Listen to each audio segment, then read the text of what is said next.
తల్లిదండ్రులు కావాలని మీ కలను సాకారం చేసుకోండి. ఓఎస్ఎస్ ఫర్టిలిటీ వారి తక్కువ ధర సంతానోత్పత్తి చికిత్సతో అపాయింట్మెంట్స్ కొరకు కాల్ చేయండి 7825893604.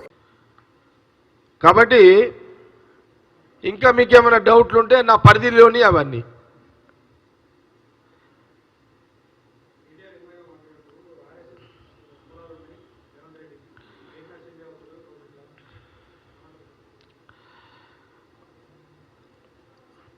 ఇప్పుడు కేటీఆర్ ఏదైతే రేవంత్ రెడ్డి గారు ముఖ్యమంత్రి గారి మీద ఏదైతే అభియోగాన్ని మోపుతున్నాడో అది కూడా నేను అది కాంగ్రెస్ పార్టీ వారికి తీవ్రంగా ఖండిస్తున్నా.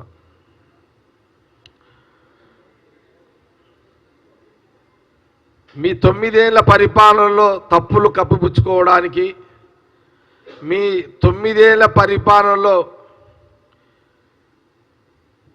మీ అక్రమాలను కప్పిపుచ్చుకోవడానికి, మీ 9 ఏళ్ల కాలంలో మీ ప్రజల మధ్యలో లేని అధికారాన్ని కప్పిపుచ్చుకోవడానికి, ప్రజల మధ్యలో అందుబాటులో లేని మీ యొక్క ప్రభుత్వ నాయకత్వాన్ని కప్పిపుచ్చుకోవడానికి ఈరోజు కాంగ్రెస్ పార్టీ ముఖ్యమంత్రిగా రేవంత్ రెడ్డి గారు ప్రజల మధ్యలో ఉంటూ దాన్ని జీర్ణించుకోలేక కేటీఆర్ గారు ఆ రకంగా మాట్లాడుతున్నారు. గతానికి గురించి కేటీఆర్ మాట్లాడితే తప్పకుండా వాళ్ళ గతాన్ని గురించి కూడా మాట్లాడాల్సి వస్తుంది. ఇది ఇప్పుడు రాజకీయ సంబంధం. ఇప్పుడు మీ 4 ముఖ్యమంత్రులు వచ్చి మీ 4 ఎమ్మెల్యేలు వచ్చి ఇక్కడ కలిసిర్రు.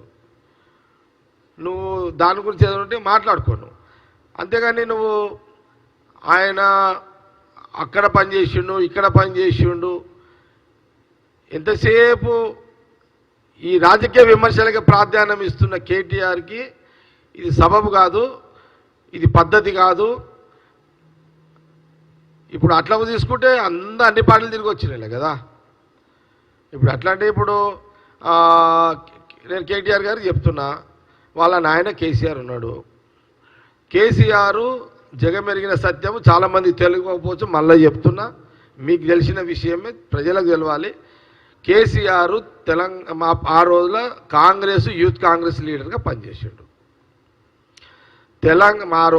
సమైక్య రాష్ట్రంలో యూత్ కాంగ్రెస్ నాయకుడుగా ఆయన కేసీఆర్ గారు కాంగ్రెస్లో పనిచేసాడు.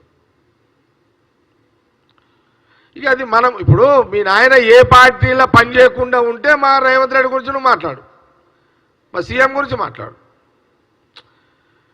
మీ నాయన ఏ పార్టీలో లేడు, డైరెక్ట్గా టీఆర్ఎస్ఏ పెట్టిండు, డైరెక్ట్గా టీఆర్ఎస్ పార్టీ పెట్టిండు పెడితే మీకు అప్పుడు మాట్లాడే అర్హత ఉంటుంది. కేటీఆర్కి నైతికంగా రేవంత్ రెడ్డి విమర్శించే హక్కు లేదు. మీరు జంప్ చేసుకుంటూనే వచ్చారు, అన్ని రాజకీయ పార్టీలు తిరిగి వచ్చారు కదా. మీరు ఇంకా రేవంత్ రెడ్డి సీఎం పిసిసి గురించి మీరు మాట్లాడే అర్హత మీకు ఎక్కడుంది?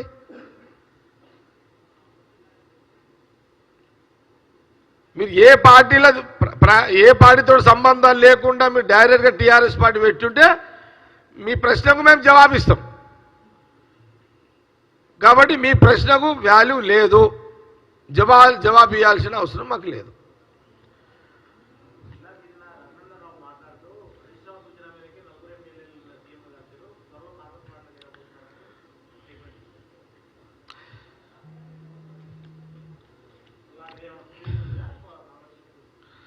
ఒక మాట మళ్ళీ చెప్తున్నా, అపోజిషన్ పార్టీ ఎమ్మెల్యేలు ఏ గవర్నమెంట్ ముఖ్యమంత్రి ఉంటే కలవద్దు అని రూల్ లేదు. గతంలో సమైక్య రాష్ట్రంలో నేను ముఖ్య రాజశేఖర రెడ్డి గారు, రోషే గారు, ఎవరు కిరణ్ కుమార్ రెడ్డి గారి దగ్గర చూసినా కదా, బండారు దత్తాత్రేయ గారు, కిషన్ రెడ్డి గారు సీఎంలో కలవడానికి వస్తుండే అప్పుడు సమైక్య రాష్ట్రంలో.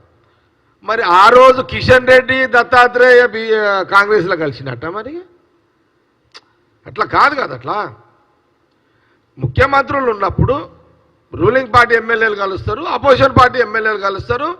సమైక్య రాష్ట్రంలో ఉన్న సాంప్రదాయాన్ని ఇప్పుడు సీఎం రేవంత్ రెడ్డి కొనసాగిస్తున్నాడు. మీ 9 ఏళ్ల కాలంలో అటు కాంగ్రెస్కు మన టీఆర్ఎస్కు అలవాటు లేదు,